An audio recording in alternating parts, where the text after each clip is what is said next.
Bom, eu quero ter uma palavra junto com a igreja. Eu vou pedir essa palavra, mas Deus gerou essa palavra, uma palavra muito importante para a igreja, para as nossas vidas, para o crescimento da igreja e para o crescimento das nossas vidas espirituais, amém? Livro de Mateus, capítulo 18, é um capítulo bastante extenso, mas vou ler apenas alguns versículos e depois a gente vai ver até onde dá para ir, para não passar muito tempo, amém? Mateus 18. Aleluia. Lê apenas até o versículo 5, amém? Versículo 1 ao 5. Diz assim: naquela mesma hora chegaram os discípulos ao pé de Jesus, dizendo: quem é o maior no reino dos céus? E Jesus, chamando uma criança, a pôs no meio deles, e disse: em verdade eu vos digo que, se não vos converterdes e não vos fizerdes como crianças, de modo algum entrareis no reino dos céus. Portanto, aquele que se tornar humilde como esta criança, este é o maior no reino dos céus. E qualquer que receber em meu nome uma criança, tal como esta, a mim me recebe. Amém? Glória a Deus.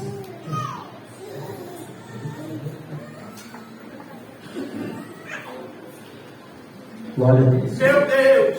Aleluia!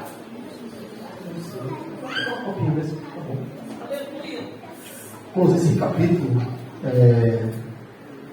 às vezes nós lemos esse capítulo e nós não percebemos o que Jesus está tratando nesse capítulo 18. Jesus está tratando aqui de algumas coisas referente à vida espiritual, a vida da igreja e a vida de indivíduos que servem a Ele. Jesus vai tratar de três coisas aqui, irmãos. Ele vai tratar de humildade, ele vai tratar de perdão e ele vai tratar de doutrina na casa do Senhor. Tudo nesse capítulo. Eu vou tentar ser bem rápido por causa do tempo, mas como nós vemos aqui, Jesus inicia, na verdade, não é Jesus que inicia a conversa, mas são os seus discípulos. Porque os discípulos de Jesus tinham uma preocupação, às vezes, de quem era maior, quem era melhor, quem era menor, né? Teve dois discípulos, se eu não me engano, João e Tiago, que chegaram a pedir uma cadeira do lado de Jesus, lá no céu, né? Eles não tinham noção do que estavam falando, né, irmãos? Mas como eles iniciaram o assunto, Jesus agora vai dar um ensinamento, né? E eles iniciam aqui perguntando quem vai ser o maior, ou quem é o maior no reino dos céus. Jesus vai chamar uma criança. Uma criança, irmãos, se a gente for analisar, as atitudes de criança, muitas das vezes, são atitudes que um adulto, às vezes, nem leva em conta, não é verdade? Ele leva em conta, porque ele brinca, ele não leva a sério, às vezes ele faz coisas que alguém vai ter que chamar a atenção dele, brigar com ele, educar ele, porém, Jesus coloca ele como o maior. Jesus chama uma criança e diz assim: olha, está vendo aqui uma criança? Quem não for como uma criança será o menor e não o maior, né? Ele diz: em verdade vos digo que se não vos converterdes e não vos fizerdes como crianças, de modo algum entrareis. Não é nem sequer maior ou menor, não vai entrar no céu. E Jesus diz: portanto, aquele que se tornar humilde. Por que humilde, irmãos? A criança ela tem uma humildade natural. A criança é humilde naturalmente, porque uma criança ela não tem vontade, né? Os pais sabem, às vezes a gente vai lá, corrige o filho, às vezes é até por o filho, mas passa um pouquinho de tempo, o filho está lá te abraçando, ele não guarda o filho, não é verdade? O Bruno já, né? Verdade, olha, né? Não é mesmo, Bruno? E é algo muito bom, irmãos, porque imagine o pai, irmão, que corrigisse o filho e o filho guardasse a mágoa e o filho não devolvesse agora de novo o abraço para o pai quando o pai desce. Que tristeza seria para o pai, não é verdade? Porque o pai não corrige o filho porque tem raiva dele, mas porque o ama. E se o pai ama, depois ele vai lá abraçar. E se ele não recebe de volta esse abraço do filho, para o pai é uma grande tristeza. Ao ponto de o pai, de repente, ter dificuldade de corrigir, com medo de receber uma rejeição do filho. Mas não. O filho, uma criança, ela é humilde. Ela não guarda no coração aquilo que o adulto muitas das vezes guarda. Então Jesus vai dizer que tem que ser como uma criança. E ele ainda vai dizer assim: quem recebe uma criança, recebe a mim.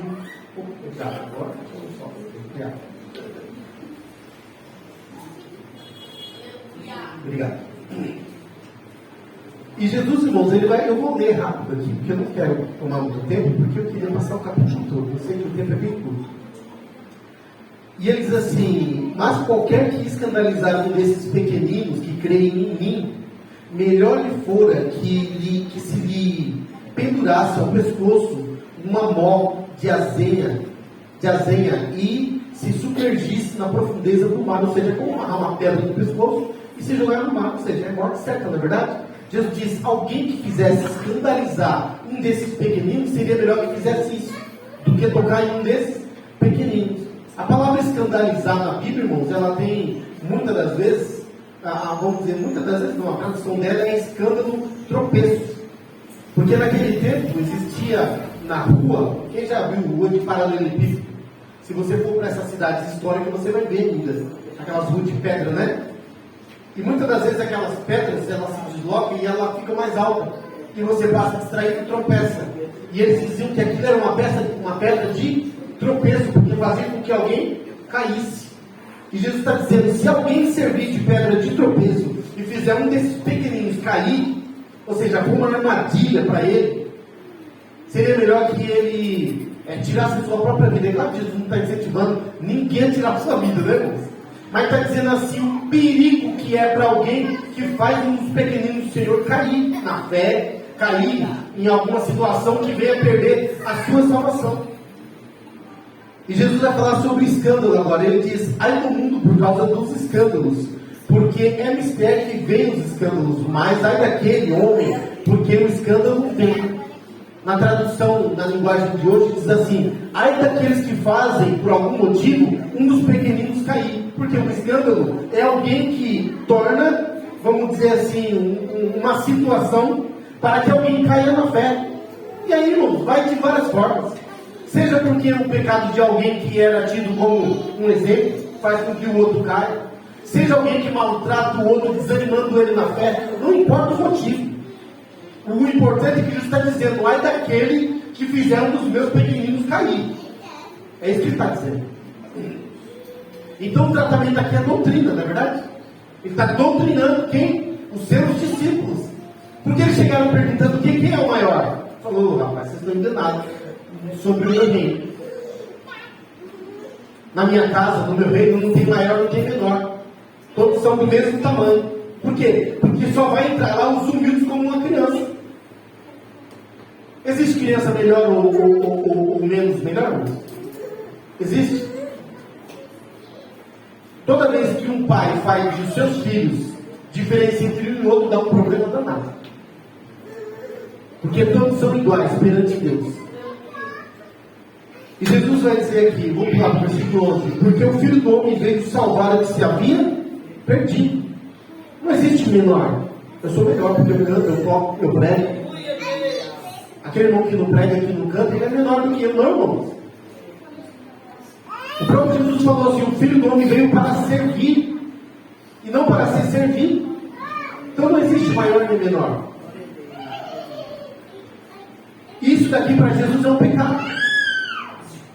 Para Jesus, alguém que usa a sua patente, vamos falar assim, né?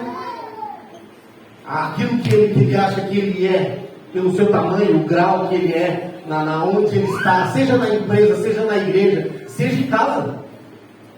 A Bíblia repreende até um pai carrasco. A Bíblia repreende.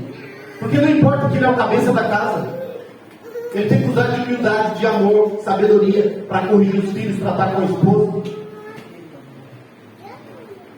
E Jesus aqui está tratando isso daqui é um pecado para Jesus. Ai daquele que fizer um dos meus pequeninos cair. Seria melhor que amarrasse uma pedra. Ele falou uma coisa que eu não sei nem o que é uma azeia. mas que amarrasse uma pedra no pescoço, se atirasse no mar. Seria melhor do que fazer um dos meus pequeninos cair. E ele diz: e se porventura, versículo 12, que vos parece, se algum homem tiver 100 ovelhas e uma delas se desgarrar, não irá pelos montes deixando as 99 e em busca da que se desgarrou? E se a porventura acha, em verdade vos digo que maior prazer tem naquela do que pelas 99 que não se desgarraram. Assim também não é vontade de vosso Pai que está nos céus que um desses pequeninos se perca.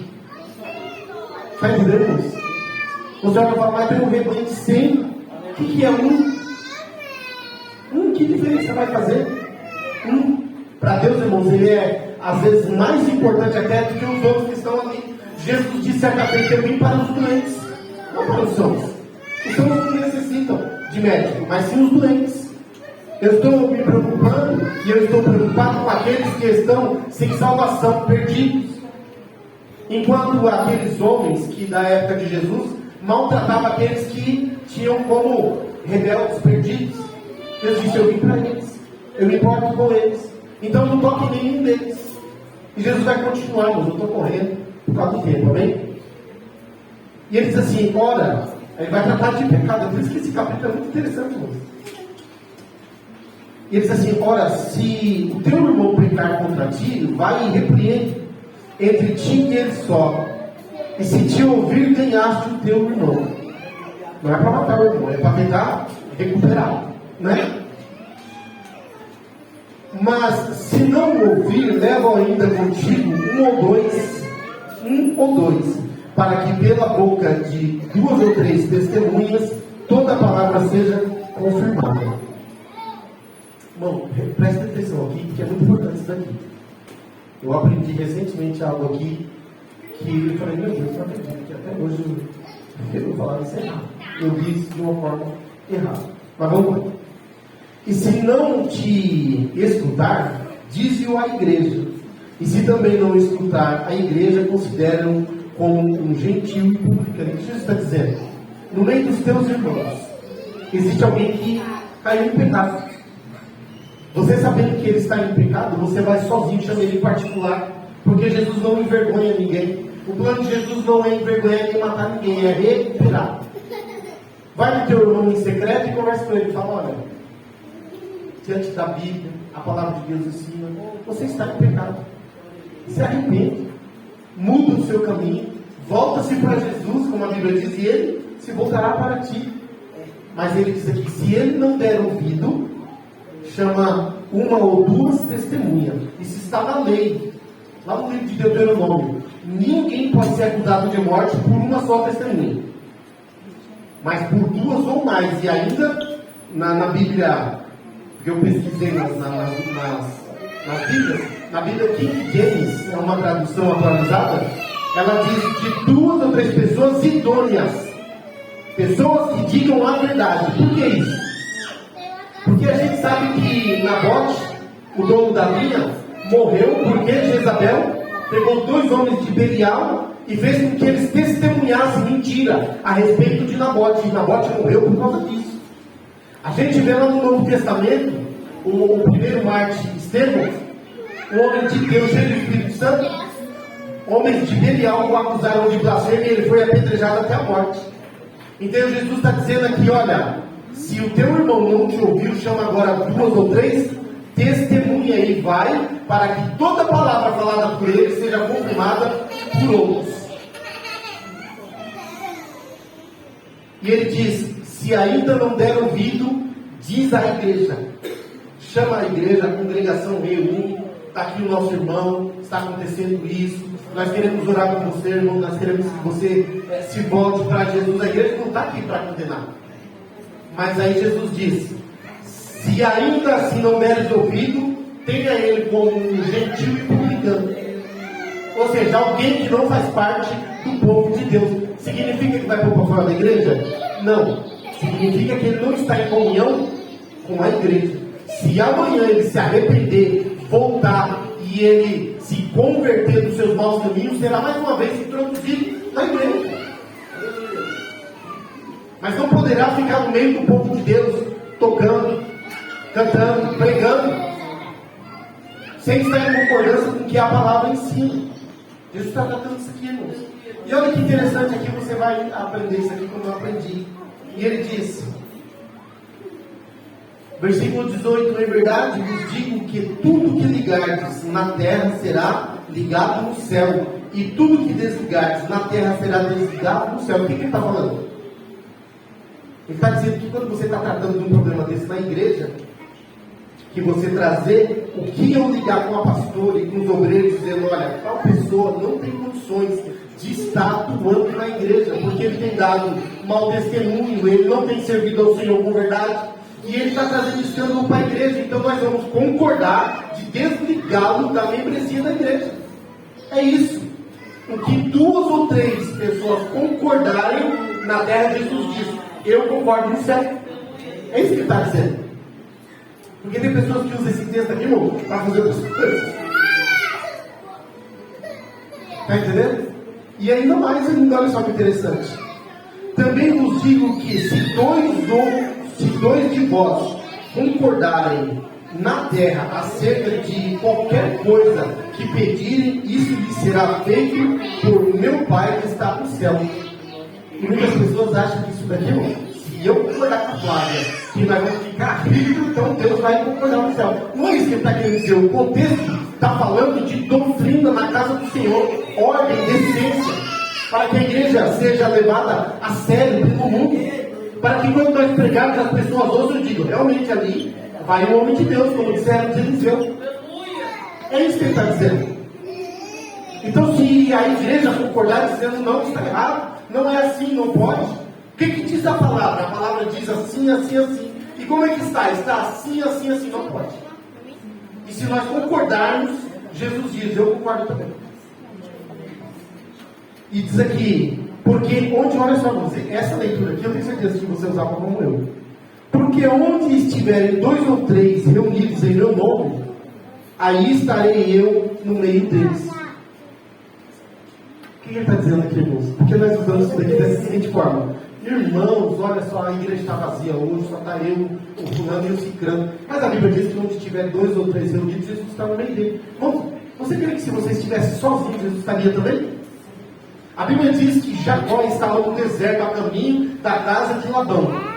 E ele estava só. E a Bíblia diz que ele estava cansado, pegou uma pedra e colocou ali. E não só Deus estava ali, mas os anjos apareceram com uma festa danada. O que ele está dizendo aqui é que onde tiverem 2 ou 3 reunidos em assunto da minha obra, coisa séria, eu estou ali no meio deles. Sabe onde confirma isso, moço? Paulo vai tratar de um assunto lá na igreja de Corinto. Tem um homem lá que é um pecador que está fazendo uma arruaça na igreja. Pecado gravíssimo. Eu vou nem falar qual é o pecado. Mas grave, pecado grave, do pior. Pecado de prostituição. E Paulo diz, por que vocês suportam esse homem na casa ainda de Deus? Se reúnem vocês e colocam esse homem para fora. E Paulo diz, e eu em espírito vou estar aí com vocês. Porque Paulo entendeu essa palavra. Que a casa de Deus é um lugar sério. Então onde tiver 2 ou 3 reunidos louvando ao Senhor, é lógico que ele está ali. Se tiver só 2, também está. E se você estiver sozinho, está também. Mas ele está dizendo aqui que ele está tratando de doutrina na casa do Senhor. Então o que nós aprendemos aqui? Que você não pode estar acusando ninguém. Para começar, você não é juiz. Você não é promotor. Você é para estar tentando buscar o seu irmão e não expulsá-lo. E que não se faça nada sozinho, mas em uma reunião com pessoas idôneas, como a Bíblia diz. Idônea é o quê? É pessoas que vão levar aquilo ali a sério, um tratamento. É uma vida, irmãos. E Jesus está tão preocupado com a igreja, porque a gente fala, meu Deus do céu, aqui então o negócio estreitou, e Jesus aqui é só chicote, né? Não, irmãos, olha só. Já tem 5 minutos. Estou bem rápido hoje. A partir do versículo 23. Por isso o reino dos céus, olha só, irmãos. Por isso o reino dos céus pode comparar-se a um certo rei que quis fazer contas com os seus servos. Espera aí, irmãos, versículo 21 e 22. Que eu não fiz. Olha só, irmãos. Olha o que Jesus está doutrinando. Jesus está doutrinando os seus servos, os apóstolos. Porque quem será a liderança da igreja? Os apóstolos. Irmãos, maus líderes não poderão fazer a igreja crescer. Os irmãos concordam com isso? Pessoas ensinadas podem ensinar. Como que pessoas que não aprenderam podem ensinar? Jesus diz aqui, ó, Pedro diz, aí Pedrão era uma besta, né, irmão? Pedro tinha visto que ele perguntava na lata. E eu gosto de gente assim, irmão, quem sabe fala, melhor, né? E Pedro pergunta, olha só, irmãos. Então Pedro, aproximando-se dele, disse, Senhor, até quantas vezes pecará o meu irmão contra mim, e eu lhe perdoarei? Aí ele dá a dica, né, irmãos? Vou falar um número aqui, quem sabe Jesus vai achar que eu sou uma pessoa muito boa, porque perdoar alguém 7 vezes, irmão, vou te falar. Hã? Vocês santão, né? Não é mesmo? E Pedro diz, 7 vezes, Jesus?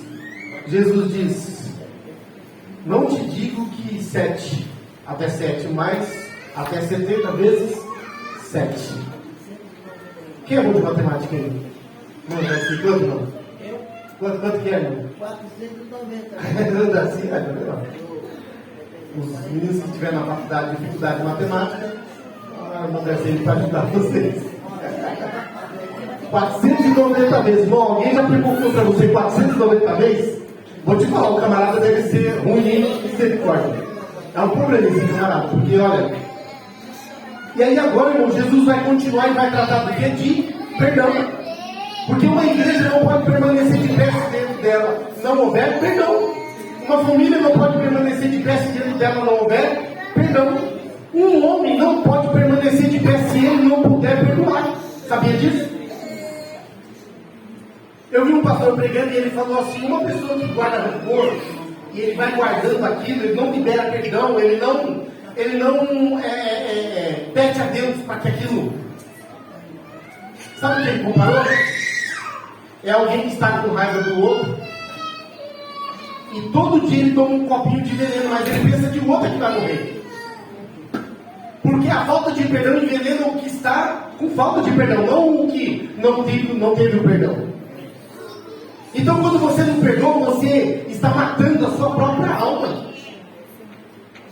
Você está se envenenando. E agora Jesus vai tratar de perdão, por quê? A pergunta, né? Como veio, eu não sei quem fez a primeira pergunta aqui, irmãos. Quem é o maior no reino do céu? Talvez em um outro texto que eu não busquei esteja dizendo. Mas é desconfiado que seja Tiago e João aqui, mas eles tinham uma quedinha para ficar lá do lado de Jesus do trono, né? Mas não vamos acusar eles, né? Foi os discípulos que perguntaram. Agora Pedro aqui faz a pergunta. Eles falam, rapaz, cada pergunta que esses camaradas me fazem é uma oportunidade para ensinar. Aí Jesus vai tratar de perdão e olha só o que ele diz, irmãos. Por isso o reino dos céus pode ser comparado a um certo rei que quis fazer conta com os seus servos. Aleluia. Glória a Deus. E começando a fazer conta, foi-lhe apresentado um que lhe devia 10.000 talentos. E não tendo ele com que pagar, o seu senhor mandou que ele e sua mulher e seus filhos fossem vendidos com tudo quanto tinha, para que a dívida fosse se lhe pagasse. Alguém vai escandalizar dizendo, Jesus está dizendo que deu um homem, uma mulher e a família toda? Nós temos que entender na Bíblia o contexto onde ela está sendo escrita. Quando Jesus veio à Terra, na cultura, era o Império Romano que estava dominando a Terra, e não só no Império Romano, mas no Império dos Antigos, era comum que pessoas que não tinham dinheiro para pagar dívida, ele mesmo se vendia como escravo para pagar dívida. Era da cultura, ele estava dentro vamos dizer assim, estava dentro da constituição da lei deles. E Jesus disse, ele não pôde pagar, o rei disse o quê? Vai ser vendido o pai e a mãe, os filhos e tudo que tem, para que se pague a dívida. E vou te dizer uma coisa, não seria paga. Porque 10.000 talentos é como se você ganhasse na loteria hoje. É muito dinheiro. Aquele homem não poderia pagar nunca, nem trabalhando a vida toda, sem um dia pegar nem sequer R$1 na sua mão.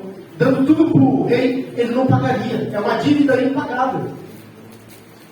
Mas ele agora suplicou, ele vai suplicar perdão, ele vai suplicar misericórdia. A quem? Ao rei. Então aquele servo, prostrando-se e o reverenciava, dizendo: Senhor, seja generoso para comigo, e tudo te pagarei. Então o senhor daquele servo, movido de íntima compaixão, soltou e perdoou a sua dívida. O senhor sabia que aquela dívida era impagável. Ainda que ele disse: seja misericordioso comigo, eu vou lutar, eu vou trabalhar, eu vou pagar. Aquele rei sabia, ele não pode pagar. Ele não tem condições de pagar, ninguém pode pagar. A nossa dívida para com Deus é impagável, porque é dívida de pecado.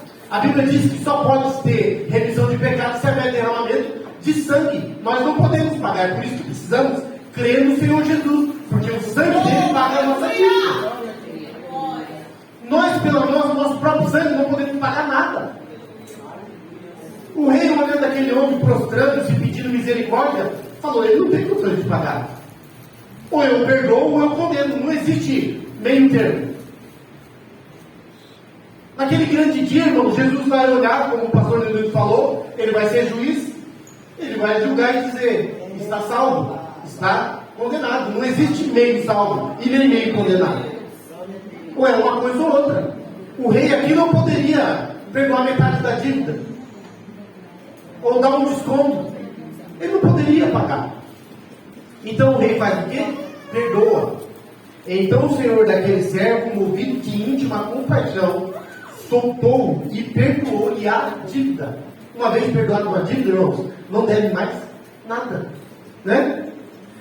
Agora olha só, irmãos, irmãos, eu peço à igreja, atento aqui, porque isso é muito importante. Esse homem não podia pagar a sua dívida. Está falando a Bíblia aqui está falando de Deus e o servo, irmãos. Está usando um rei, mas esse rei é Deus. Esse servo não podia pagar a dívida. Esse rei perdoou a dívida, não deve mais nada. Agora, Deus nos perdoou, concorda? Por isso nós estamos aqui, louvando, engrandecendo o seu nome. O que Ele espera de nós? Aí. O que Deus espera de nós, irmãos? Que nós possamos perdoar uns aos outros. Porque nós já recebemos um perdão que nós não tínhamos condições de pagar. E Jesus vai dizer aqui: saindo, porém, aquele servo, encontrou um dos seus conservos que lhe devia sem dinheiro. Sem dinheiro, irmãos, era uma coisa. Sem dinheiro podia pagar. Eu já estudei esse negócio de dinheiro, mas eu já esqueci. Mas vamos dizer que, eu não sei se é isso, mas digamos que com um mês de serviço ele pagava. Ou alguns dias, eu não sei a quantidade. Mas era possível, porque era uma dívida humana, de homem para homem. Dinheiro estava sendo falado aqui, dinheiro de verdade. E esse homem saindo encontrou um conservo, ou seja, alguém que fez alguma coisa, ou que ele emprestou dinheiro, devia para ele. E dentro da Constituição, lembra que eu falei da Constituição? Este homem também tinha direito sobre o outro. Então o seu companheiro, saindo porém, versículo 28 ainda, saindo porém aquele servo, encontrou um dos seus conservos que lhe devia sem dinheiro, e lançando mão dele, sufocava-o, dizendo: paga-me o que me deves. Ou seja, ele agora passou a ter a postura do rei. Ele agora está como o rei. Ele diz: paga-me o que me deve. Então o seu companheiro, prostrando-se aos seus pés, rogava-lhe, dizendo: seja generoso para comigo, e tudo te pagarei. Não é a mesma coisa que aconteceu agora há pouco? A mesma. Ele, porém, não quis, antes foi encerrá-lo na prisão até que pagasse a dívida. Aquele homem, irmãos, que acabou de ser perdoado. E uma dívida altíssima. Ele encontra alguém que deve ele. Aquele homem não tem como pagar. Ele diz assim: tenha um pouco de paciência comigo, tenha misericórdia. não faça nada contra a minha pessoa, eu vou me esforçar, eu vou pagar, mas tenha misericórdia da minha vida. Ele usando do seu direito, porque você tem direito de perdoar ou não perdoar, a escolha é sua. Você concorda comigo? Você já pediu perdão para alguém que a pessoa não perdoa? Você já pediu perdão para alguém que a pessoa não perdoa? Já? É muito esquisito para falar a verdade, né? Mas a escolha é sua. Ô pastor Jorge, me perdoe. Falei para o senhor, eu não agi corretamente. Me perdoa. Estou fazendo o papel de conservo. O papel do outro é de perdoar. Por que perdoar? Porque Deus o perdoou. Aquilo que você dá, você passa adiante. Sabia? Aquilo que você recebe, você passa adiante. Esse homem recebeu um perdão, mas ele não pôde passar adiante, porque ele não tinha um coração perdoador. Só, irmãos, que o perigo num coração que guarda mágoa, rancor, é que um dia ele vai se deparar diante de Deus. E ali não haverá mais perdão, mas consequência. Vendo, pois, olha só, irmãos, ele colocou o homem na cadeia até que pagasse a dívida. Vai ficar mais difícil, né, irmãos? Porque na cadeia ele trabalha, vai para cá, beleza? Mas é interessante mesmo. Vendo, pois, os seus conservos o que acontecia, entristeceram-se muito e foram declarar ao seu senhor tudo o que se passava. As pessoas que têm um senso de justiça olharam aquela situação e falaram: isso não é justo. Esse homem agora há pouco foi perdoado pelo rei. E esses homens que viram isso foram lá e declararam tudo ao rei. Então o seu senhor, chamando a sua presença, disse-lhe: certo malvado, perdoei-te toda aquela dívida, porque me suplicaste. Não devias tu igualmente ter compaixão do teu companheiro, como eu também tive misericórdia de ti? Aconteceu uma coisa uma vez, irmãos. Estou falando da questão de passar adiante. Eles estavam indo para Osasco e parei lá. Eu ia de moto, a Sara estava comigo nesse dia. Parei no posto para abastecer e estou ali esperando a minha vez de abastecer. E eu vi uma situação. E tinha um homem no carro, ele ligava no telefone e o frentista ali já pressionando ele, porque o carro estava na bomba, o tanque cheio, e o cartão de crédito dele não passava. Já aconteceu com você que você fez o cartão está liberado? Acontece com qualquer pessoa. Na verdade, o Natan fez assim, ó. Já aconteceu com você, Natan? Já, meu Deus. Nessa idade, misericórdia. E o cartão do homem não passou, irmãos. E eu fui ali e o Senhor tocou no meu coração. Eu não sabia nem quanto era. O Senhor tocou no meu coração, falou: vai lá e paga. Eu fiquei assim. Igual o Gideão, né? Porque eu faço de novo. Essas coisas a gente precisa confirmar pelo menos 3 vezes, né? Mas o Senhor gerou no meu coração e falou: vai lá e paga. Aí eu fui lá, particular, esperei ele tinha ido lá conversar com o frentista e ia tirar, irmão. Porque o mundo não perdoa. O mundo não tem misericórdia. Ele entrou no carro e falou: vou ligar mais uma vez, vou ver se consigo. Ele entrou, eu fui lá na porta do carro e falei: melhor, velho. Deus mandou eu pagar o seu combustível. Eu observei que você está com problema. Aí ele olhou para mim assim e falou assim: rapaz, você viu quanto que deu lá? Eu enchi o tanque. Hoje para encher o tanque está mais feliz, né, irmão? Naquela época era R$130. Mas já era hoje os 300 tanques para encher. Aí eu falei: não sei quanto deu, mas Deus mandou eu. Ele ainda falou assim: olha, rapaz, não sai para ele fazer isso não, porque tem muita gente enganando. Eu falei: mas Deus mandou eu fazer para você. E aí eu falei para ele: e você faz a quê? Passa adiante. Quando você vê alguém necessitado, alguém em uma situação constrangedora, difícil, passa por ele. Porque o que Deus esperava aqui desse homem, irmãos, é que ele passasse isso adiante. Foi perdoado, então espera-se dele que ele perdoe. Mas ele não perdoou. E a consequência vai vir. Então o Senhor mandou chamá-lo à sua presença. Disse-lhe: servo malvado, perdoei-te toda aquela dívida, porque me suplicaste.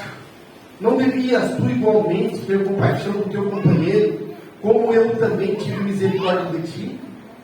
E indignado, o seu senhor o entregou aos atormentadores, até que pagasse tudo o que devia. Assim vos fará também meu Pai Celestial no seu coração, se do seu coração não perdoares cada um de seu irmão e suas ofensas. Jesus está tratando da igreja, irmão. Pode ver, ele começa falando de criança, de humildade, de como que a igreja deve ser um com o outro. Ninguém maior, ninguém menor, ninguém melhor. Todo mundo por igual, porque é assim que Deus vê. Depois ele trata de pecado dentro da igreja. O pecado está dentro da igreja, o pecado não sai, o pecador não aceita a correção. Agindo a igreja, se reúne, eu vou falar com vocês e vocês vão exercer a disciplina. Quando Paulo corrige a igreja lá em Corinto, sabe o que ele fala? Lança-o fora, entrega na mão do diabo, para que a sua alma, talvez, por isso, seja salva. Porque o pecador dentro da igreja que não é corrigido, nós estamos ainda conduzindo ele para o inferno. Porque é um enganador. Mas quem sabe lançando fora, nas suas dificuldades, Deus tem misericórdia, e lá naquele tormento, ele possa reconhecer como filho pródigo e voltar. E agora servir a Deus de verdade. E por último, Jesus vai tratar de perdão. Porque uma igreja que não se perdoa não pode ser como criança. Como eu disse, o Bruno pega um livro, o Cris, e né, o Bruno, e depois o Bruno faz assim, ó, aquele jeitinho dele fica preocupado, né? Só olhando, né, Bruno? Será que ele vai ficar com raiva de mim? Mas fica. Não fica. Não fica, irmão. É uma bênção. E sabe quem é que ganha com isso? Sabe quem é que ganha com isso? É eles, as crianças. Porque o coração deles, irmão, não tem maldade, não tem rancor, eles tenta e dormem tranquilamente. E quantas pessoas estão cheias de rancor, irmão, dentro do travesseiro, e não conseguem dormir, não conseguem, porque está alimentando aquilo que não presta. Na oração do Pai Nosso, sabe o que Jesus disse? Pai nosso que está no céu, santificado seja o teu nome, venha a nós o teu reino, seja feita a tua vontade, assim na terra como no céu. O pão nosso de cada dia nos dai hoje, perdoa as nossas dívidas, o rei, assim como nós perdoamos aqueles que nos devem, os nossos devedores. Da mesma forma que eu perdoo meus irmãos, me perdoam. Aí agora é uma situação difícil, porque se eu não perdoo, como que eu posso querer perdão? Está entendendo, igreja? Então, irmãos, isso seja onde for, seja na empresa, seja na escola, seja na família. Tem famílias, irmão, que se destrói porque não perdoam. Tem irmãos que ficam anos sem conversar com o seu irmão. Como que pode uma coisa dessa? Como que pode um irmão não olhar no olho do outro, abraçar e o perdoar, irmãos? Como pode isso? Como pode um pai olhar para o filho e dizer: não é mais meu filho? Um dia dará conta. Essa é a nossa preocupação, igreja. Um dia nós vamos dar conta das nossas atitudes. Porque quando nós não perdoamos, sabe o que nós estamos querendo? Machucar aquele que não recebeu o perdão. Essa é a verdade. Essa é a verdade. Eu já disse aqui, vou repetir, eu não vou fazer isso comigo, eu já vou passar um pouquinho, né? Aconteceu uma situação, eu era adolescente ainda, assim da idade do Cauã, dos meninos, e eu tinha um tio, não tenho. Ele é meio que no meu estilo, assim, ele é meio explosivo às vezes, né? Mas eu amo ele, do jeitão dele. E uma vez a gente estava lá jogando videogame e deu uma briga por causa do videogame. Quem brincar jogando videogame, irmão, é confusão, não é certo, né? Porque é minha vez e agora é a vez do outro, porque você, enfim.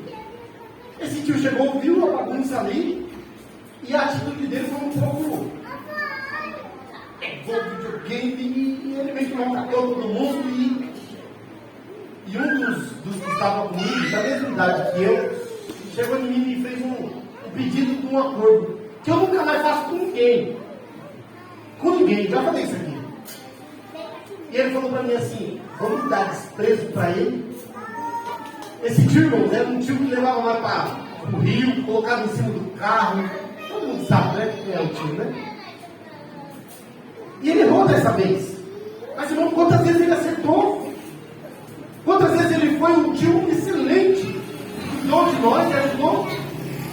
Mas por causa desse erro, essa pessoa chegou para mim e falou assim, vamos dar desprezo para ele. Na hora eu não tive sabedoria, eu falei, vamos. Estava com raiva. Só que eu pensei, que era coisa de 2, 3 dias. Esse camarada tinha um coração que eu falei, misericórdia. Irmão, passou um mês, passou 2, passou 3. E eu doido para abraçar aquele tio que não ele. E eu não podia, porque fiz uma aliança com ele. Salomão diz, ó, cuidado com fazer aliança, porque vai estar amarrado na palavra. Cuidado com quem você dá a sua mão, porque você vai ter que cumprir aquilo que você disse. Irmãos, aquilo me doía mais de mim do que do outro. E esse tio muitas das vezes chorava, porque ele sentava na mesa e a gente levantava. O outro levantava e olhava para mim, né? E eu, amarrado com um jumentinho, ia atrás.